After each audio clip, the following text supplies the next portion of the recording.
السلام عليكم، مرحبا بكم معايا فيديو جديد. عواشر مبروكه وكل عام وانتم بخير.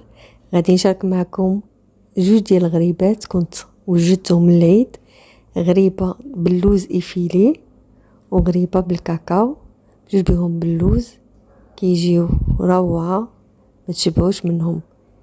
نبداو على بركه الله، بسم الله. بالنسبه للمقادير، عندي هنا 500 غرام ديال اللوز اللي سلقته وقشرته وطحنته، مع 250 غرام ديال السكر. ما كنطحنوش بزاف، غير حتى كيبقى يتجمع لينا هكا في يدينا. واحد 10 ديال الفصوص ديال المسكه حره مدقوقين، كبيره ديال كوفيتات المشماش، 4 المعالق كبار ديال ماء الزهر،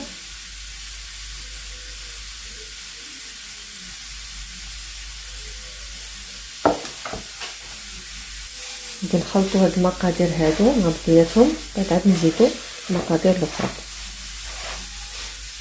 نزيدو جوج ديال صفار د البيض،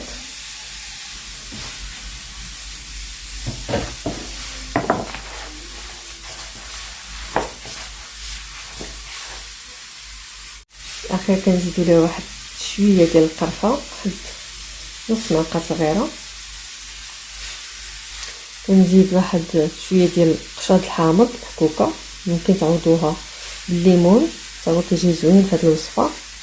غادي نخلطوا المقادير مع بعضياتهم. هادو هما المقادير المشروكين عندنا في دوك جوج حلوات اللي شفتو معايا في اول فيديو.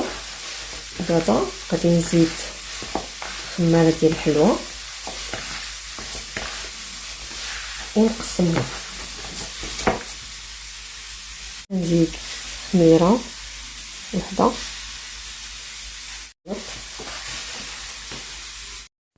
كنقسموا العجين على جوج. واحد كنزيدو فيه معلقه كبيره ديال الفورص او الدقيق الابيض، كنديروا منه كويرات فيهم تقريبا 20 غرام 18 20 غرام. كندوزوهم في بيض البيض اللي كنكونوا طربنا، ومن بعد كنمرمدوهم في اللوز ايفيلي بهذا الشكل هذا.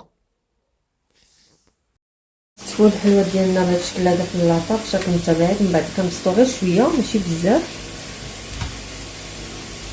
وندخلوها الفران مسخن على حراره 180. كنحطوها تحت الشقق، ومن بعد 10 دقائق، ومن بعد كنطلعوها الفوق تكمل الطياب ديالها ونتلاقاو. من بعد ما كطيب الغريبه كنخليها في اللاطه من 10 حتى 30 دقيقه باش تبرد مزيان وما تخسرش. ملي كنحيدوها من اللاطه كنرشها بسكر كلاصي. الا بغيتو لا بغيتوش تقدروا تخليو ليها غير اللوز ايفيلي. انا رشيتها بسكر كلاصي وجات بهذا الشكل هذا. الشكل الثاني كنزيدو معاه معلقه كبيره ديال الكاكاو، والكميه اللي غادي تخلي لنا الحلوه ديالنا تجي كحله. بغينا تجي كحله على حسب النوعيه ديال الكاكاو ديالكم.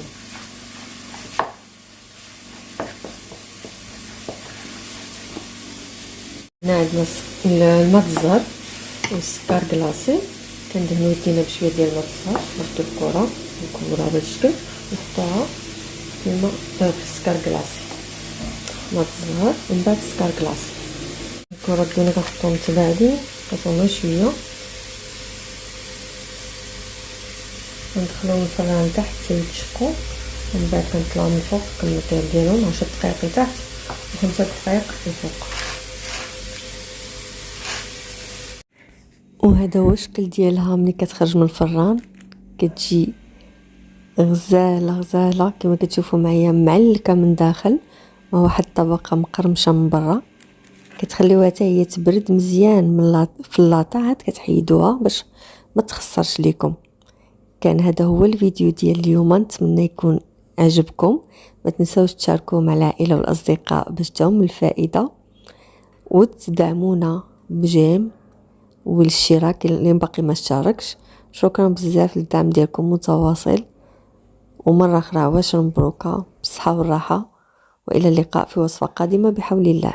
السلام عليكم.